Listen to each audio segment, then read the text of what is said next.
Boa noite, irmãos. Graça e paz. Abram as suas Bíblias no livro do profeta Amós, capítulo 6. Nós vamos estudar hoje dos versos 8 ao 14. O pastor de ovelhas, o agricultor, um homem do campo, mas com uma mensagem extremamente profunda e enriquecedora para nós em nossos dias. Amós, capítulo 6, versos 8 ao 14. Para as crianças que têm o desafio aí de ilustrar o nosso ensino, no texto de hoje, há algumas figuras interessantes. Amós, ele usa, como ele sempre tem usado ao longo da sua profecia, figuras do campo, figuras do seu cotidiano. Então ele faz algumas perguntas, por exemplo, é possível que os cavalos corram sobre pedras? É possível que os bois levem o arado sobre rochas? Então são algumas figuras que ele vai estar usando para ilustrar algo que ele tem como mensagem para o povo de Israel. Ele também fala sobre casas despedaçadas, casas destruídas, casas quebradas. Fala sobre injustiça, fala sobre orgulho. Então, na sua ilustração aí, pense como registrar tudo isso. Amós 6, de 8 a 14. Vamos ler o texto. Estou lendo na versão Almeida 21. O Senhor Deus jurou por si mesmo, diz o Senhor Deus dos exércitos. Detesto a arrogância de Jacó e odeio os seus palácios. Por isso entregarei a cidade e tudo o que há nela. Se restarem 10 homens numa casa, eles morrerão. Se alguém vier para tirar os corpos de seus parentes para fora da casa e queimá-los, e disser a quem estiver mais para dentro da casa: há mais alguém contigo? E este responder: ninguém, então ele lhe dirá: cala-te, porque não devemos fazer menção do nome do Senhor. Pois o Senhor ordenou: a casa grande será despedaçada, e a casa pequena reduzida a fragmentos. Por acaso correrão cavalos pelos rochedos? Poderá alguém lavrar ali com bois? Mas vós transformastes o direito em veneno, e o fruto da justiça em coisa amarga. Vós que vos alegrais por Lodebar, vós que dizeis: não tomamos Carnaim por nossa própria força? Ó casa de Israel, diz o Senhor, Deus dos exércitos: levantarei contra vós uma nação, e ela vos oprimirá desde Lebo-Amate até o ribeiro de Arabá. Vamos orar.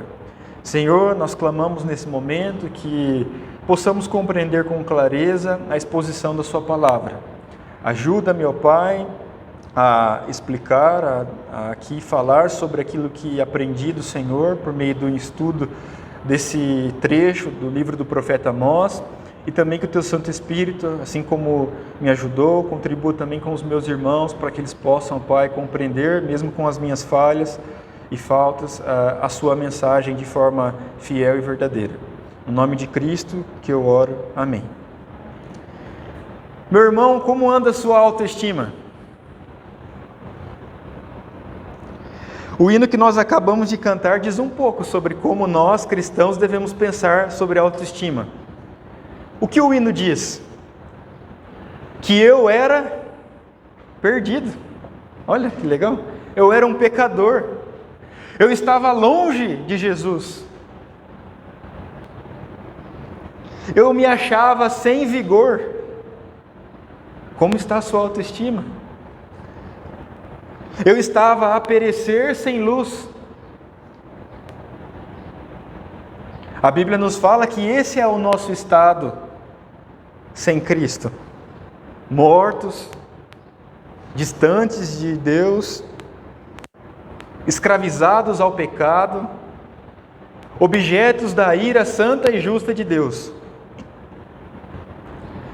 Mas também nós vemos na Bíblia que Cristo nos amou, Cristo morreu por nós, nós somos eleitos desde antes da fundação do mundo, e pela graça imerecida de Deus nós recebemos salvação. A autoestima bíblica é uma coisa boa. O senso de dignidade que deflui de uma autoimagem conformada ao Evangelho é uma grande bênção, irmãos. Pensar acerca de nós mesmos, sobre aquilo que Deus disse sobre nós, é algo maravilhoso. Formatar a nossa identidade, os nossos sensos de valor com base na descrição da Escritura é uma bênção. Porque o Evangelho nos humilha. O Evangelho revela com clareza que nós somos pecadores carentes da graça de Deus. Ao mesmo tempo em que nos diz que nós somos eleitos, que nós somos amados pelo Senhor antes da fundação do mundo. E quando essas duas verdades elas são aplicadas em nosso coração pelo Espírito Santo, o resultado é que nós cultivamos, nós construímos uma autoestima bíblica, uma visão de nós mesmos com humildade, uma visão sadia a respeito de quem nós somos. Essa autoestima que a Bíblia nos ensina a cultivar, ela é saudável. E ela é muito diferente de orgulho excessivo e pecaminoso. Ela é muito diferente da soberba. Ela é muito diferente da arrogância. Ela é completamente oposta a qualquer tipo de presunção. A Bíblia menciona um tipo específico de soberba que nasce no coração do homem, muitas vezes, resultante da abundância material, da despreocupação e do conforto. A Bíblia relata nos seus ensinos uma arrogância, uma soberba que cresce no coração do homem por essas riquezas. Lá em Deuteronômio 8, dos versos 11 ao 14, Moisés diz o seguinte: cuidado para não te esqueceres do Senhor, o teu Deus, deixando de obedecer aos seus mandamentos, preceitos e estatutos que hoje te ordeno. Não suceda que depois de teres comido e estares farto, depois de teres construído boas casas e nelas morado, depois de se multiplicarem as tuas manadas e os teus rebanhos, a tua prata e o teu ouro, sim, depois de se multiplicar tudo quanto tens, o teu coração se exalte e te esqueças do Senhor, o teu Deus, que te tirou da terra do Egito, da casa da escravidão. Resumindo, irmãos, nós temos de ter cuidado para não nos esquecermos de Deus quando tudo estiver bem conosco. Moisés continua lá em Deuteronômio e ele diz o seguinte: portanto, não digas no teu coração, a minha força, a minha fortaleza, a fortaleza da minha mão adquiriram estas riquezas. Pelo contrário, tu te lembrarás do Senhor, o teu Deus, porque é Ele quem te dá força para adquirires riquezas, a fim de confirmar a sua aliança que jurou a teus pais, como acontece hoje. Mas se de algum modo te esqueceres do Senhor, o teu Deus, e seguires outros deuses, e cultuares esses outros deuses, curvando-se diante deles, eu declaro hoje contra vós que certamente morrereis. Sereis destruídos como as nações que o Senhor está destruindo diante de vós, por vos recusardes a ouvir a voz do Senhor, o vosso Deus. Em outras palavras, o que Moisés disse é: o orgulho é uma tolice. A soberba é uma tolice. E o profeta Amós enfatiza as mesmas coisas nesse trecho que nós acabamos de ler. Amós está falando aqui de quem? De uma nação forte. Nós temos estudado o livro do profeta Amós e nós vemos que Israel, nesse período da história, gozava de grande riqueza material, grande poderio militar, mansões, muito trigo, muito vinho, o território ampliado. Israel havia crescido economicamente e parecia pujante, até na religião. Nós vimos alguns versos anteriores que falam sobre eles irem aos cultos, darem dízimos em vários dias. Mas não estava tudo bem com Israel. Deus levanta Amós chama Amós para anunciar que o povo daquela época incorria no pecado do orgulho, como nós acabamos de ler aqui em Deuteronômio. E a fala de Amós, nos versos que nós lemos hoje, nos ensinam que o orgulho levou Israel a 3 destinos certos. O orgulho levou Israel à destruição, o orgulho levou Israel a cometer injustiças e o orgulho levou Israel a sofrer opressão. Vejamos cada um desses tópicos. O primeiro deles, o orgulho conduziu Israel à destruição, está dos versos 8 ao 11. Acompanhe comigo na sua Bíblia. Deus diz logo no verso 8: O Senhor Deus jurou por si mesmo, diz o Senhor, Deus dos exércitos. Esse trecho é um trecho muito importante. Irmãos, Deus é poderoso para fazer o que Ele quer. Ele pode fazer o que estiver de acordo com a sua vontade, sua sabedoria, pela sua santidade. Sendo assim, Deus poderia ordenar que algo acontecesse com Israel, e isso simplesmente aconteceria, sem qualquer necessidade de se adicionar um juramento. Mas aqui nesse trecho, notem as palavras. Deus jura por si mesmo que iria implementar a sua decisão sobre Israel. É como se ele sublinhasse a autoridade desse julgamento sobre Israel. Um juramento confirma uma decisão final que já foi tomada e o comprometimento total com uma determinada linha de ação que já está em andamento.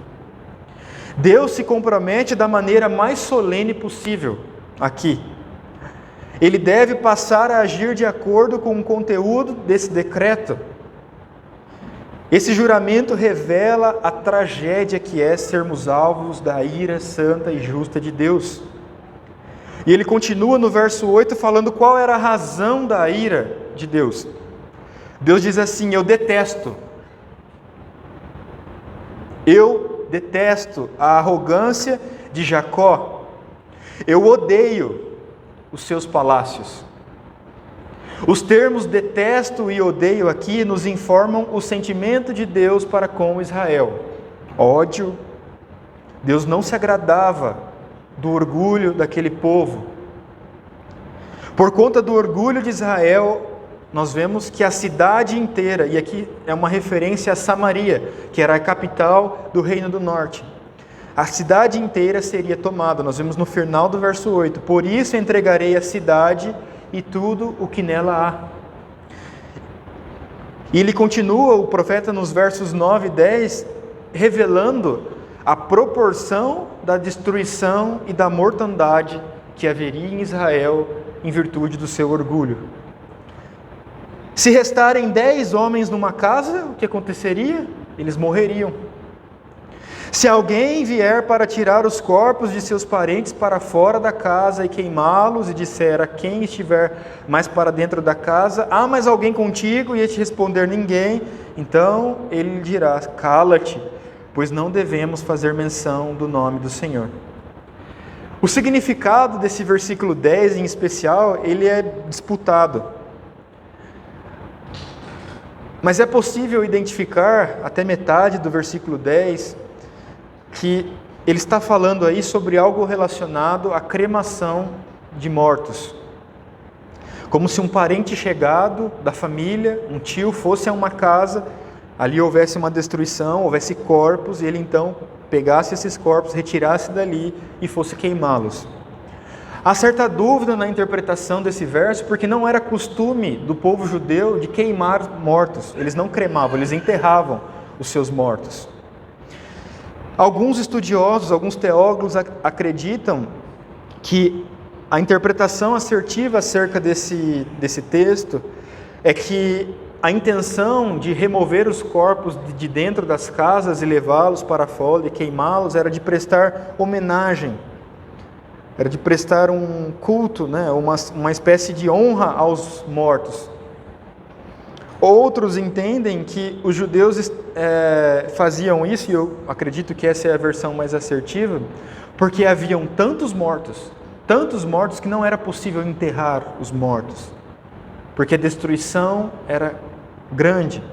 Então, o povo, nesse momento da história, eles, pela catástrofe, removiam seus parentes de dentro das casas, aqueles que haviam sido mortos pelo poder de Deus, e então os queimavam. Um segundo ponto enigmático que nós vemos nesse verso 10 é que ele fala assim, né? Há mais alguém com você? E se a resposta fosse não, aquela pessoa deveria se calar e não mencionar o nome do Senhor. Literalmente, ela deveria ficar quieta. Martinho Lutero entende que a passagem sugere que naquele dia tudo se encheria de miséria. Não haveria fonte onde qualquer judeu poderia receber consolo. Toda adoração, louvor e pregação do nome do Senhor cessariam naquele momento da história. Para um outro teólogo, esse chamado ao silêncio informa que o nome de Deus não deveria ser mencionado em um lugar que havia profanado o seu nome anteriormente, com o orgulho, com a injustiça, com tantos outros pecados que nós estamos estudando nesse livro. Em geral, Amós está enfatizando nesses versos, em especial no versículo 10, que diante do juízo de Deus nós devemos ficar quietos. Quando Deus envia disciplina sobre nós, nós devemos nos calar e aceitar a disciplina de Deus. Isso é um ensino comum nas Escrituras. Lá em Abacuque, por exemplo, logo depois de informar que Deus enviaria os babilônicos para castigar Judá e pronunciar as sentenças sobre os idólatras, o profeta declara que Deus está em seu templo e a terra inteira deveria se calar. Lá o profeta Abacuque diz assim: o Senhor está no seu santo templo, cale-se diante dele toda a terra. No Salmo 46, verso 10, depois de Corá afirmar que Deus governa sobre as nações, o próprio Senhor ordena que os povos fiquem quietos. Em Romanos 3, verso 19, Paulo diz que toda boca deve se calar diante do julgamento divino. O ponto central, aí nos versos seguintes, é que, além desse momento de julgamento ser muito devastador, ele seria amplo, porque a cidade inteira seria destruída. O verso 11 nos diz: pois o Senhor ordenou, a casa grande será despedaçada e a casa pequena reduzida a fragmentos. Em resumo, irmãos, nós vemos nesses primeiros versos que o orgulho de Israel conduziu Israel à destruição. O orgulho daquele povo, a sua soberba, a sua arrogância, pelos seus bens materiais, por aquilo que eles tinham, por suas riquezas, levou o povo à destruição. O segundo tópico, acompanhe comigo também, a partir do verso 12, é que o orgulho conduziu Israel à injustiça. Amós sugere aqui que por conta do orgulho, Israel realizou o que parecia impossível. Israel transformou o direito em veneno e o fruto da justiça em coisa amarga. Verso 12 diz assim: por acaso correrão cavalos pelos rochedos? Poderá alguém lavrar ali com bois, mas vós transformaste o direito em veneno e o fruto da justiça em coisa amarga. Irmãos, pensem, pedregulhos, pedras grandes, um cavalo consegue andar ali? Não consegue. Pensem, bois puxando ali o arado, pedras. Tem como acontecer isso? Tem como sair alguma coisa dali? É impossível, não tem como.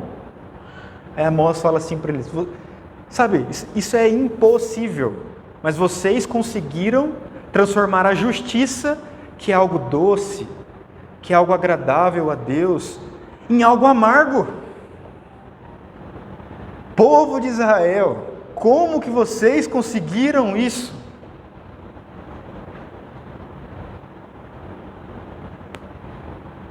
Como que vocês transformaram a minha justiça em injustiça? Era uma reflexão que o povo deveria fazer. Era algo praticamente impossível e aquele povo, pela sua maldade, pela sua dureza de coração, havia feito isso. A nação soberba amou a injustiça. E o orgulho de Israel ganha ainda mais destaque no versículo 13, o próximo. O profeta diz assim: vós que vos alegrais por Lodebar, vós que dizeis, não tomamos Carnaim por nossa própria força. Lodebar significa sem pasto, ou nada. E alguns interpretam que o profeta usou esse termo para dizer assim: Israel, vocês se orgulham do quê? Vocês conquistaram essa cidade, mas o que é essa cidade diante do Deus Todo-Poderoso? O que é a sua riqueza diante do Deus que criou todas as coisas? Da onde vem o seu orgulho? Carnaim significa um par de chifres, ou significa chifres de poder, tem o mesmo sentido. Ok, vocês conquistaram Carnaim, muito bem, mas isso é motivo de orgulho do seu coração? Por que vocês se orgulham de terem conquistado essas cidades? Como está a sua autoestima? Amós estava questionando o povo.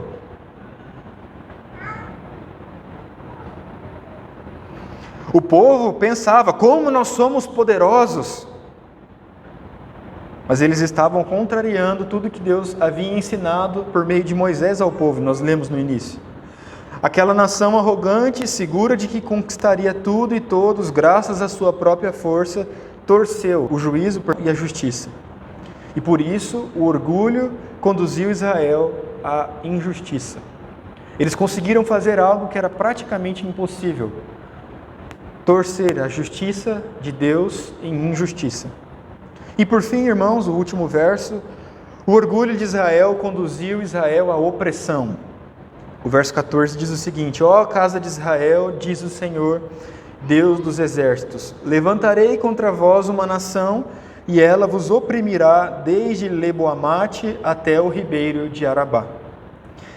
E é assim que termina o último discurso do profeta Amós nesse sentido, contra Israel. Uma nação, um povo seria levantado, seria trazido contra Israel.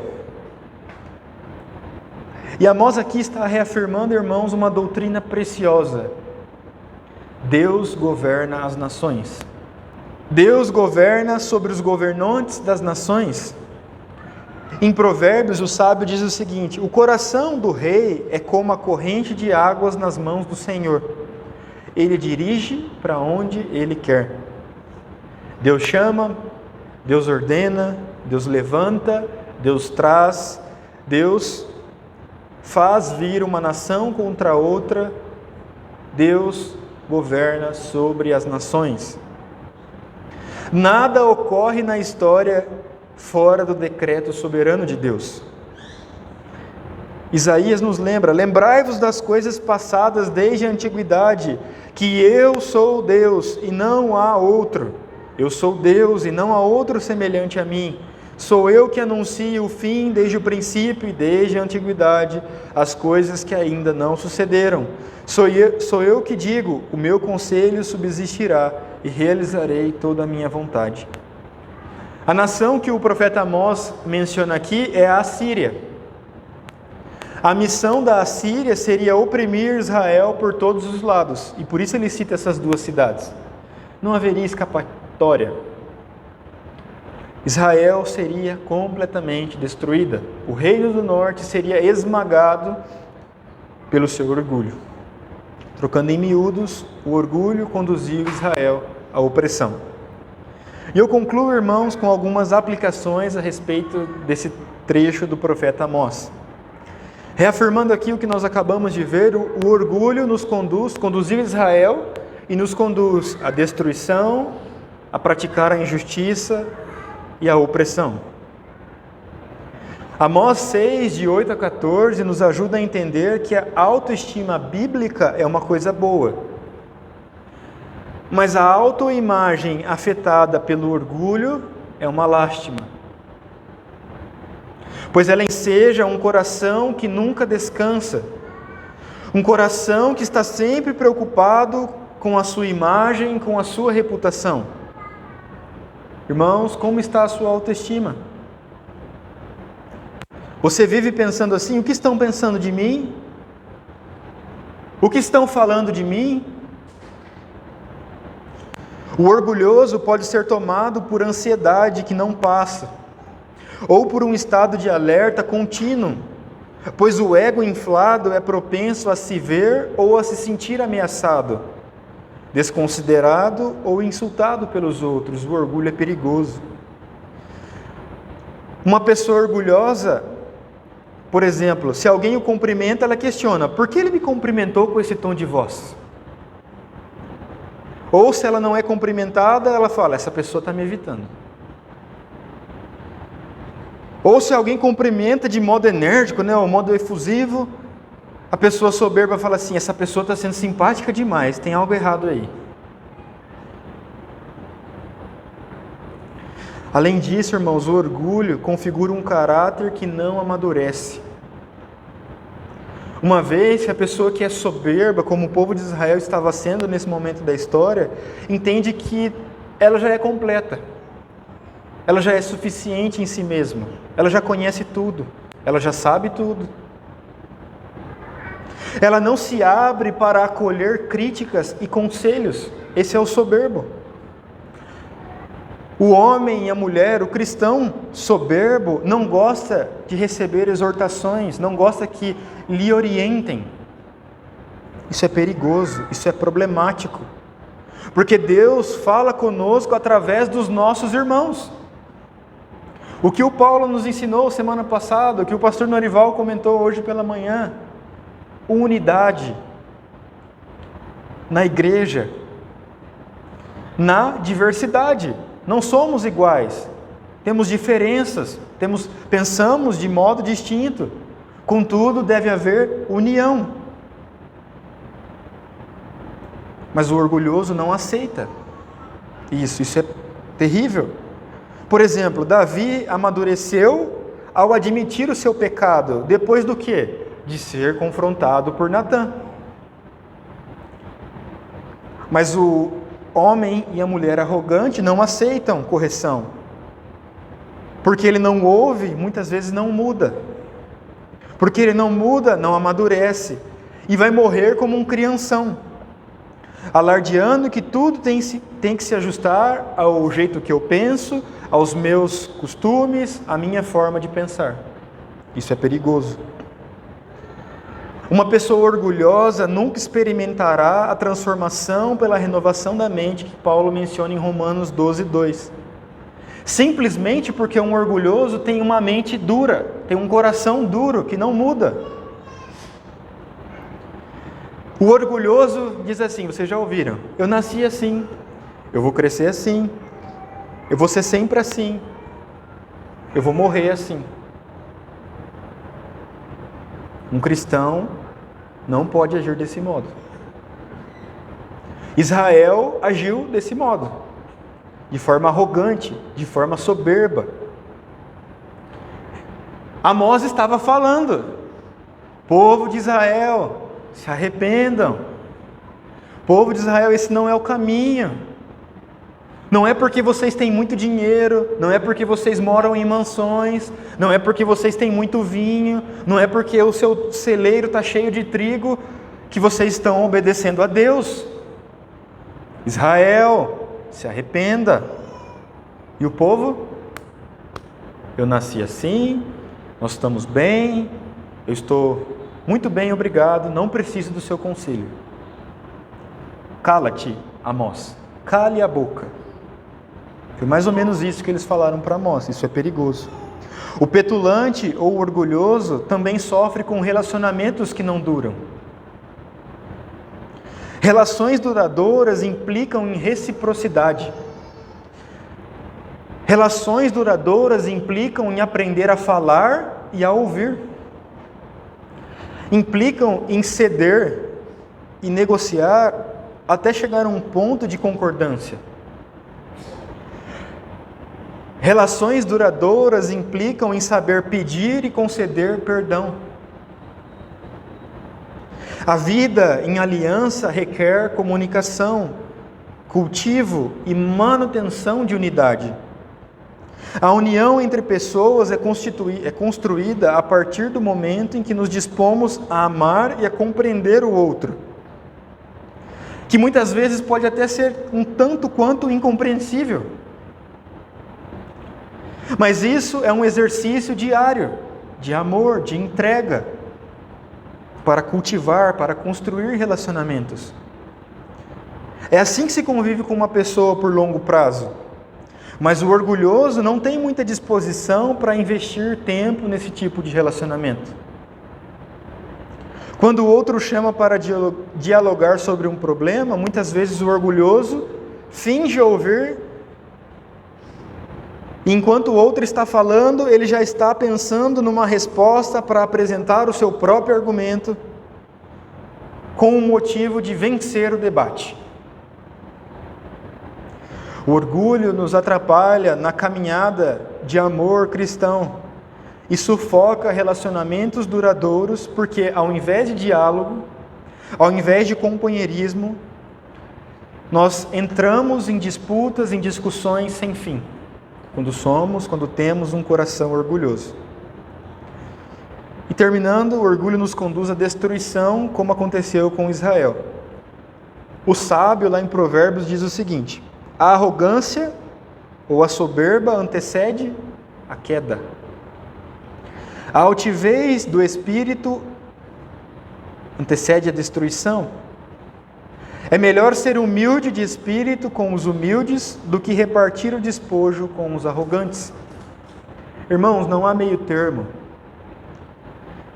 Assim, é melhor a nós cristãos pedirmos a Deus como uma música que diz assim: eu quero ser, Senhor amado, como um vaso nas mãos do oleiro. Quebra a minha vida e faz-a de novo. Eu quero ser um vaso novo. A experiência de ser quebrado para ser refeito não é confortável. Mas o resultado final dessa experiência é uma vida conformada a Cristo. E isso é extremamente compensador. Uma ideia interessante é que a matéria-prima que é trabalhada pelo oleiro, ela é rígida? Não. A matéria-prima que é trabalhada pelo oleiro, ela é maleável. O orgulhoso não é maleável. E aí? O arrogante, ele é inflexível.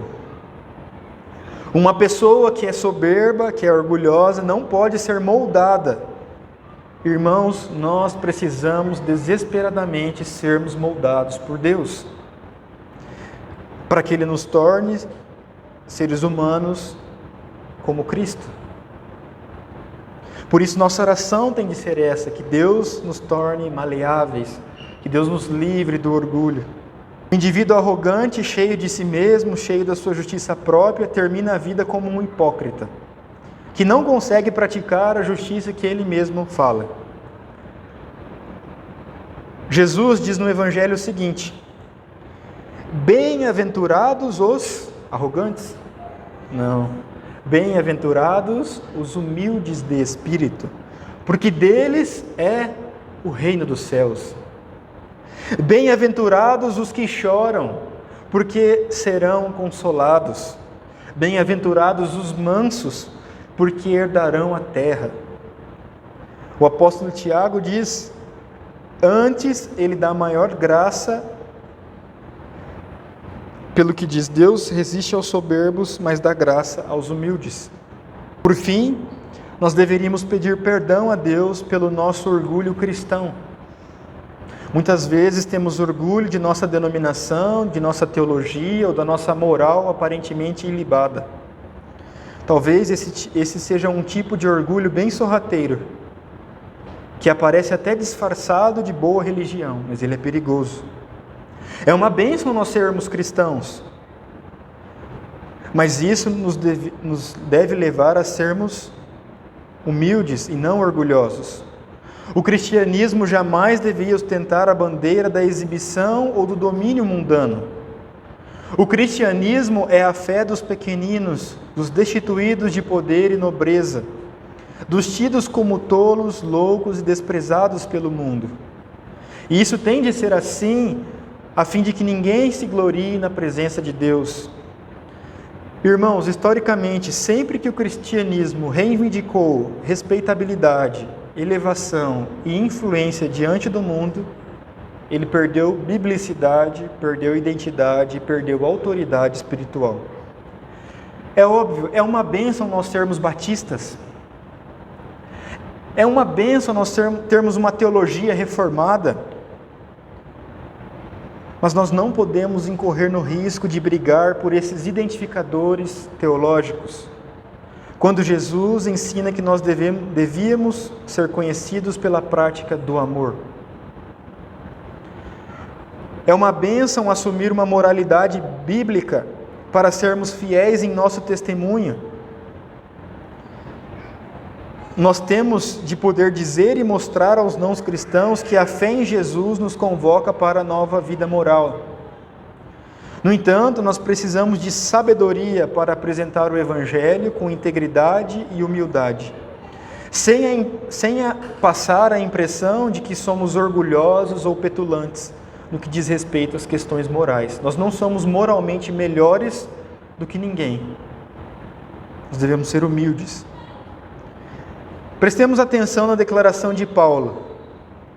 Mas longe esteja de mim gloriar-me, senão na cruz de nosso Senhor Jesus Cristo, pela qual o mundo está crucificado para mim e eu para o mundo.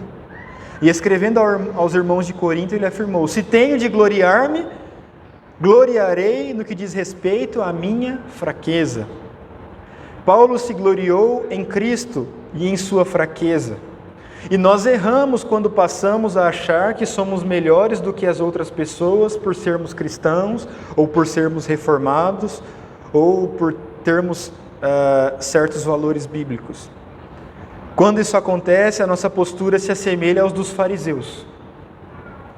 Os fariseus lá em João 7, 47 e 49 falaram o seguinte: também fostes enganados? Por acaso alguma das autoridades creu nele, ou alguém dentre os fariseus? Mas essa escória, que nada sabe, é maldita. De quem os fariseus estavam falando aqui? Os cristãos. Para eles, aqueles que criam em Jesus Cristo eram como escória, eram malditos. Por isso, a arrogância é algo que nós devemos prestar atenção. Cuidado! Nós não podemos cometer exatamente esse mesmo tipo de pecado. O orgulho, irmãos, é altamente destruidor. Que Deus visite a nossa alma com graça. Que Deus nos livre do orgulho. Amém? Vamos orar. Senhor amado Deus, obrigado pela sua palavra. Obrigado, Senhor, por esse ensino nestes versos que o profeta Amós nos deixou por inspiração do Teu Santo Espírito. Nos ensina, ó Pai, a não termos um coração orgulhoso. Nos ensina, Pai, a termos uma autoestima bíblica. Uma autoestima que compreende, ó Pai, que devemos nos humilhar porque não temos nada.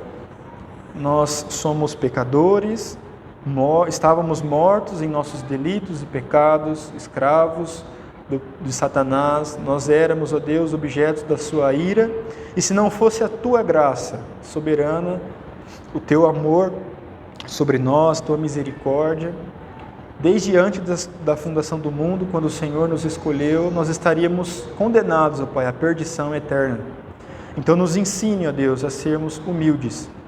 Nos ensine, ó Pai, a cultivarmos isso em nosso meio, nos ensina a sermos maleáveis para aprender uns com os outros, nos ensina a ouvir, nos ensina, ó Pai, a compreender as exortações do nosso próximo, para que cresçamos juntos, ó Deus, por meio da sua palavra e por meio também da nossa união em Cristo Jesus. E é no nome dele, Senhor Jesus Cristo, que nós oramos. Amém.